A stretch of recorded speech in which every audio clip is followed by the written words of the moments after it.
আজকের ভিডিওতে আমরা দেখতে চলেছি বর্তমান চ্যাম্পিয়ন বিশ্বজয়ী তরুণ ফুটবলার কিলিয়ান এমবাপ্পে সেই ছোট্ট থেকে আজকের বিশ্বজয়ী ফুটবলার হয়ে ওঠার কাহিনী। এমবাপ্পে 1998 সালে 20 ডিসেম্বর ফ্রান্সের প্যারিসে জন্মগ্রহণ করেন। সেই হিসাবে তার বর্তমান বয়স হচ্ছে 24 বছর। তার বাবার নাম উইলফ্রেড, যিনি ছিলেন একজন সাবেক ফুটবলার ও ক্লাব ডিরেক্টর, এবং মা হচ্ছেন ফায়জা লামারি, যিনি ছিলেন একজন সাবেক হ্যান্ডবল খেলোয়াড়। এমবাপ্পের বাবা ক্যামেরুন হতে ফ্রান্সে স্থানান্তরিত হয় ও তার মা আলজেরীয় বংশোদ্ভূত। এমবাপ্পের বাবা ফুটবলার ও ক্লাব ডিরেক্টর হওয়ায় ফুটবলার হওয়ার স্বপ্নটা অনেকটাই সহজ হয় তার। সে ফুটবলার হওয়ার পেছনে তার বাবা প্রতিনিধিত্ব করেন। এমবাপ্পে ছোটবেলা থেকেই বড় ফুটবলার হওয়ার স্বপ্ন দেখতেন ও সে ফুটবলের পাগলা ভক্ত ছিলেন। এমবাপ্পে ছোট থেকেই ফুটবলকে ধ্যান ও জ্ঞান হিসাবে বেছে নেন। ফুটবলের প্রতি তার এতটাই ভালোবাসা ছিল যে সে তার পুরো ঘরটাকে বিভিন্ন বড় বড় ফুটবলারের ছবি টাঙিয়ে রাখতেন এবং তাদের মতো বড় খেলোয়াড় হওয়ার স্বপ্ন দেখতেন। এই দৃঢ় সংকল্প, পরিশ্রম ও আত্মবিশ্বাসের কারণে ঘরে টাঙিয়ে রাখা প্লেয়ারদের বা স্বপ্নের প্লেয়ারদের সাথে বর্তমানে তিনি একই মাঠে খেলছেন। 2 ডিসেম্বর 2015 মোনাকোর হয়ে SM কোয়েনের বিরুদ্ধে লিগ 1 খেলায় অভিষেক হয়েছিল এমবাপ্পের। 16 বছর বয়সে আত্মপ্রকাশ করে তিনি থিয়েরি রেকর্ড ভেঙে দেন এবং মোনাকোর সর্বকনিষ্ঠ প্রথম খেলোয়াড় হয়ে ওঠেন। 14 ডিসেম্বর 2016 কুতে লা লিগ SS রেনাইসের বিপক্ষে প্রথম খেলায় দলের হয়ে হ্যাটট্রিক করেন এমবাপ্পে। 11 ফেব্রুয়ারি 2017-তে লিগ খেলায় প্রথম হ্যাটট্রিক করেন তিনি এবং 21 ফেব্রুয়ারি তিনি ইউফা চ্যাম্পিয়ন লিগে গোল করার জন্য দ্বিতীয় সর্বকনিষ্ঠ ফার্সি ফুটবলার খেলোয়াড় হিসাবে ভূষিত হন। 15 মার্চ তিনি মোনাকো ইউফা চ্যাম্পিয়ন লিগের কোয়ার্টার ফাইনালে উঠতে সাহায্য করেছিলেন। এরপর তিনি টুর্নামেন্টের দ্বিতীয় লিগে একটি গোল করে তার দলকে সেমিফাইনালে উঠতে সাহায্য করেন। শেষ পর্যন্ত ইউফা চ্যাম্পিয়ন লিগ থেকে বাদ পড়ে জুভেন্টাস। যাই হোক, এমবাপ্পে 26 গোল করে মৌসুম শেষ করার কারণে তার দল লিগ শিরোপা জিতেছিল। 31 আগস্ট তিনি ফার্সি ক্লাব প্যারিসের হয়ে খেলার জন্য একটি চুক্তিতে স্বাক্ষর করেন এবং 4 সেপ্টেম্বর পিএসজির জার্সি গায়ে অভিষেক হয় এমবাপ্পের।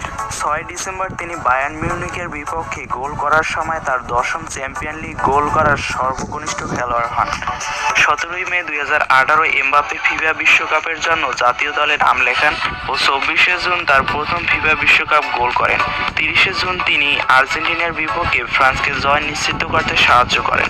আর সেই খেলা চলাকালীন তিনি কিংবদন্তি পেলের পর দ্বিতীয় কিশোর হিসাবে বিশ্বকাপ ম্যাচে দুবার গোল করেন। 15 জুলাই তিনি বিশ্বকাপ ফাইনালে ক্রোয়েশিয়ার বিপক্ষে একটি গোল করেন, যার কারণে ফিফা বিশ্বকাপ চ্যাম্পিয়ন হয় ফ্রান্স এবং তার অভিষেক বিশ্বকাপেই চ্যাম্পিয়ন হয় তার দল। আর পুরো বিশ্বকাপ জুড়ে তার অসাধারণ পারফরমেন্সের জন্য এমবাপ্পে সেরা ফুটবল খেলোয়াড়ের পুরস্কার জিতেন। 1 সেপ্টেম্বর 2018 নিন্স অলিম্পিকের বিরুদ্ধে একটি খেলায় তাকে মাঠের বাইরে পাঠানো হয়েছিল, কারণ তাকে তার ক্যারিয়ারের প্রথম লাল কার্ড দেখানো হয়েছিল। 4 অক্টোবর তিনি অলিম্পিক লায়ন্সের বিপক্ষে 4টি গোল করে আবার সর্বকনিষ্ঠ খেলোয়াড়ের খাতায় নাম লেখান।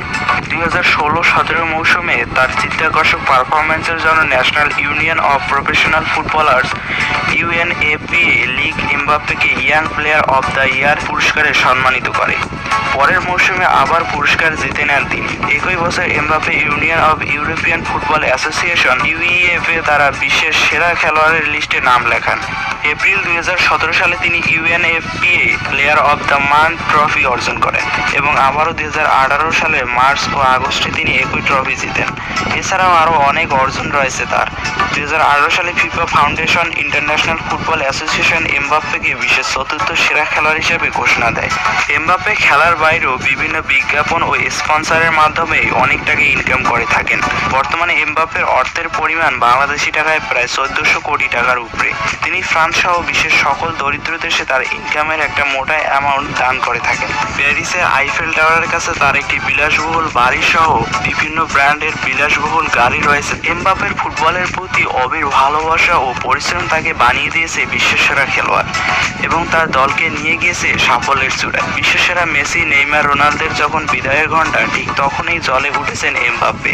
ধারণা করা হচ্ছে মেসি, নেইমার ও রোনালদোর বিদায়ের পর বিশ্বসেরা খেলোয়াড়ের মুকুট মাথায় উঠবে এই তরুণ ফুটবলারের। গাইজ, এই ছিল মূলত আমাদের আজকের ভিডিওটি কেমন হয়েছে তা অবশ্যই কমেন্ট করে জানাবেন এবং এই চ্যানেলের পরবর্তী ভিডিওগুলো পাওয়ার জন্য অবশ্যই চ্যানেলটি সাবস্ক্রাইব করে রাখবেন।